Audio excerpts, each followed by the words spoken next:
యేసుక్రీస్తు నామంలో పరిశుద్ధాత్మ ఆశీర్వాదం పొందుకుంటున్న ప్రతి ఒక్కరికి హృదయపూర్వక వందనాలు తెలియజేస్తూ ఉన్నాను.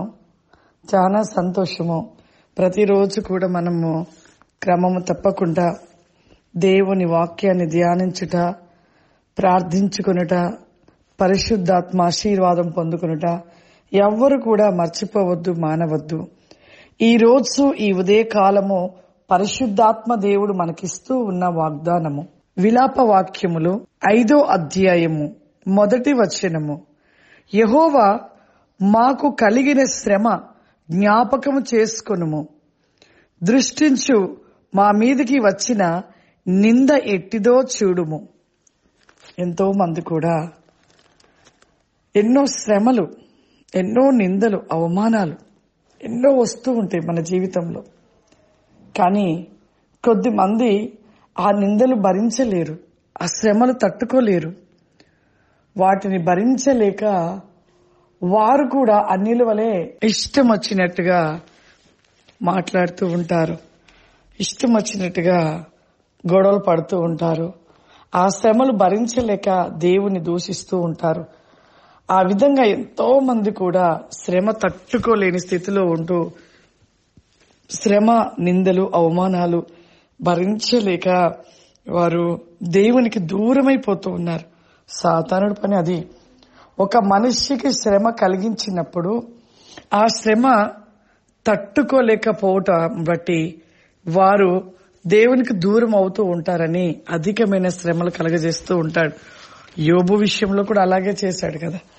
యోబు నా విధంగానే శ్రమల పాలు చేశాడు, కానీ యోబు మాత్రము దేవుని వైపు మాత్రమే చూశాడు. ఎంత అవమానం, ఎంత నిందలు, ఎంత శ్రమ. యోబుకు వచ్చిన శ్రమ ఎవ్వరు కూడా, నేనైతే ఇప్పుడు ఉంటున్న కాలంలో ఆ శ్రమ ఎవ్వరు తట్టుకోలేరు. యోబుకు వచ్చిన వంటి శ్రమని ఇక భరించలేరు. దేవుని టకా దూషిస్తేస్తారు, ఇష్టం వచ్చినట్టుగా మాట్లాడతారు. కానీ యోబు మాత్రము ప్రతి శ్రమను భరించి దేవుని వైపు చూసి నిరీక్షణ చేత సంతోషంగా ఆ బాధను భరించాడు, ఆనందంగా సంతోషంగా స్వీకరించాడు. కాబట్టి నిజంగా పరలోకములో యోబు యొక్క కిరీటము, అక్కడ ఎన్నో కిరీటాలు ఉన్నాయి, కానీ యోబు కిరీటం అంటే కిరీటాలు అక్కడ ఎక్కడ ఆ యొక్క స్థలంలో ఆ కిరీటాలు లేవు. ఒక అందమైన, ఎంతో గొప్పగా, మంచిగా, అసలు శ్రేష్టంగా, ఎంతగా అంటే ఆ యొక్క కిరీటము అంత మరి వజ్రాలతో పొదిగించబడి ఉంది. నిజమే, మన జీవితంలో శ్రమను చూసి భయపడవద్దు, నిందలను బట్టి మనము దుఃఖపడవద్దు, అవమానములను బట్టి మనము వాటి వైపుగా ఆలోచించవద్దు. మన దేవుడు శక్తివంతుడు. ఆయన దేవుని వైపుగా ఇటువంటి వచ్చినప్పుడే దేవునికి దగ్గర అవుతాము. ఇటువంటి నిందలు, అవమానాల, శ్రమలు వచ్చినప్పుడే ఆయనకి ఇష్టలుగా మనం ఉండగలుగుతాము. ఎలా అంటే తగ్గించుకొని అన్ని సహించినప్పుడు దేవునికి ఇష్టమైన బిడ్డలుగా మనం ఉంటాం. ఆ విధంగా ప్రతి శ్రమను భరించి సహించి నిరీక్షణతో నిలిచి ఉండండి.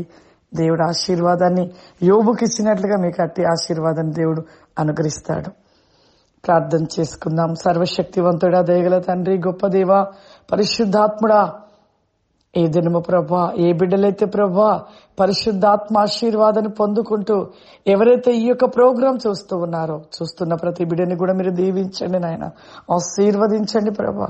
వారి ఎట్టి శ్రమలలో, ఎటువంటి నిందలు, అవమానములు కలిగి ఎంతో వేదన చేత ఉంటున్నారు ప్రభా. వారి విషయంలో ప్రతివేకముగా ప్రభా, ప్రతిని క్రోసమినను వెన్ బి షిల్ బికాస్ ఈ గ్లోరా ది కామ్ ది మైకెనిక్ ఆఫ్ అవర్ ఇమ, ప్రతిదీ భరించి సహించి నిరీక్షణ చేత ప్రభా యోబు వలె నిలిచి ఉండే ఒక నిరీక్షణ కలిగిన జీవితము వారిలో ప్రతివేకముగా మీరు అనుగ్రహించండి.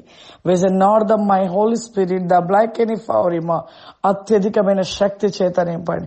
When my so blessed and బిక్ ఆఫ్ అవరిమా, holy spirit the blessed and బిక్ ఆఫ్ అవరిమా, అద్భుత వేకమైన కృపాశీర్వాదాలు దయచేయమని యేసు నామములో తండ్రి, ఆమేన్. God bless you. దేవుడు మిమ్మల్ని దీవించును గాక. ఆమేన్.